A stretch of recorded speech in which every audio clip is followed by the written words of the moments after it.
மனம் கண்ணாடி போன்றது. அது ஓர் அழகிய நகரம். அந்த நகரத்தின் நுழைவு வாயிலில் எப்போதும் ஒரு வயதான பெரியவர் அந்நியர்வை யாரும் உள்ளே சென்று விடாமல் காவல் காத்துக் கொண்டிருப்பார். ஒரு நாள் வாலிபன் ஒருவன் நகரத்தின் வாயிலை நோக்கி குதிரையில் வந்து கொண்டிருந்தான்.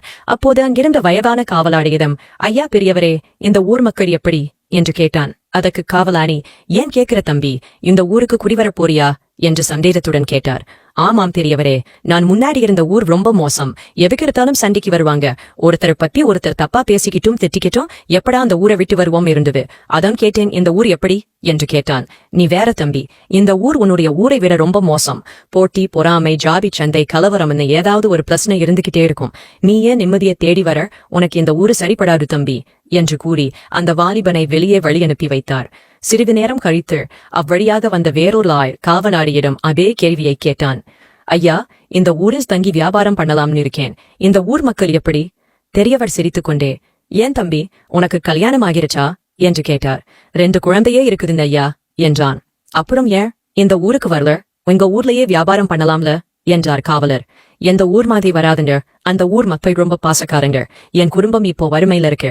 சம்பாதிக்கப்பான் இந்த ஊருக்கு வந்தேன். நல்லா சம்பாதிச்சுக்கு மறுபடியும் அங்கேயே போயிடுவேன் என்று கண் கலங்கியபடியே கூறினான். ஆழாதே தம்பி, இந்த ஊர் மக்களும் ரொம்ப நல்ல வந்த. தைரியமா நீ வியாபாரம் பண்ணலாம் என்று கூறி கதவுகளை திறந்து உள்ளே அனுப்பி வைத்தார். காவலாளியின் அருகில் இருந்த ஒருவர் இந்த 2 சம்பவங்களையும் கவனித்துக் கொண்டிருந்தார். உடனே அவரிடம், முதலை வந்தவர்கிட்ட இந்த ஊர் பொல்லாததுன்னு சொன்னீங்க, இவர்கிட்ட மட்டும் நல்ல ஊருன்னு சொல்லுறீங்களே ஏன் என்று சந்தேகத்துடன் கேட்டார். அதற்கு பெரியவர், இந்த உலகம் கண்ணாடி மாதிரி. நாம எப்படி இருக்கிறோமோ அப்படித்தான் கண்ணாடி நம்மை காட்டும் என்றார். வாழ்க்கையில் முன்னேற வேண்டும் என்று நினைக்கிறீர்களா? அப்போ இதை பாலோ பண்ணுங்க. வாழ்க்கையில் முன்னேற வேண்டும் என்ற ஒரு ஆசை மட்டும் இருந்தால் போதாது, அதற்கான முயற்சியும் வேண்டும். தேங்கி கிடக்கும் நீரை போல நம்முடைய வாழ்க்கை இருந்தால் அங்கே பாசி பிடித்துவிடும் நண்பர்களே.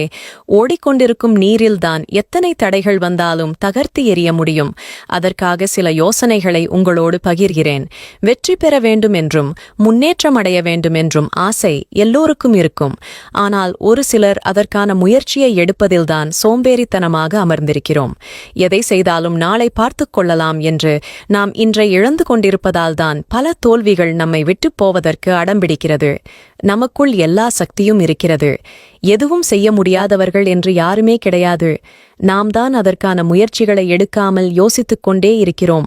நம்மைப் போல இருக்கும் இன்னொருவர் நாம் யோசித்துக் கொண்டிருக்கும் நேரத்தில் அங்கே சாதித்து விடுகிறார். அவர்களும் நம்மைப் போல மனிதர்கள்தானே. அவர்களால் செய்ய முடிவது ஏன் நம்மால் செய்ய முடிவது இல்லை? இதை ஒரு கணம் யோசித்துப் பாருங்கள். எப்போதுமே நாம் அப்டேட்டாக இருக்க வேண்டும். புதுமைகளை கற்றுக்கொள்ள வேண்டும். புதுமைகள்தான் நம்முடைய முன்னேற்றத்திற்கு வழிவகுக்கும். எந்த இடத்திலும் பல விஷயங்கள் தெரிந்தவர்கள்தான் அங்கு தலை நிமிர்ந்து நிற்க முடியும்.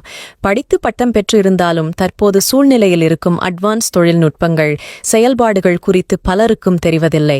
அதை நாம் கற்றுக்கொள்வதில் தயக்கம் காட்டவே கூடாது. தேவையில்லாமல் நம்முடைய பொன்னான நேரத்தை தூங்கிக் கழிப்பதிலும் சோம்பேறித்தனமாக இருக்கும்போது சில தேவையற்ற பொழுதுபோக்கிலும் நம்முடைய நேரத்தை செலவழித்துவிட்டு தேவையான விஷயத்தை எனக்கு தெரியாது என்று தெரிந்து கொள்ள வேண்டிய விஷயங்களையெல்லாம் கூறிக்கொண்டிருக்கிறோம். அதை மாற்றிக்கொள்வதற்கு தான் உங்கள் மனதை பக்குவப்படுத்த வேண்டும்.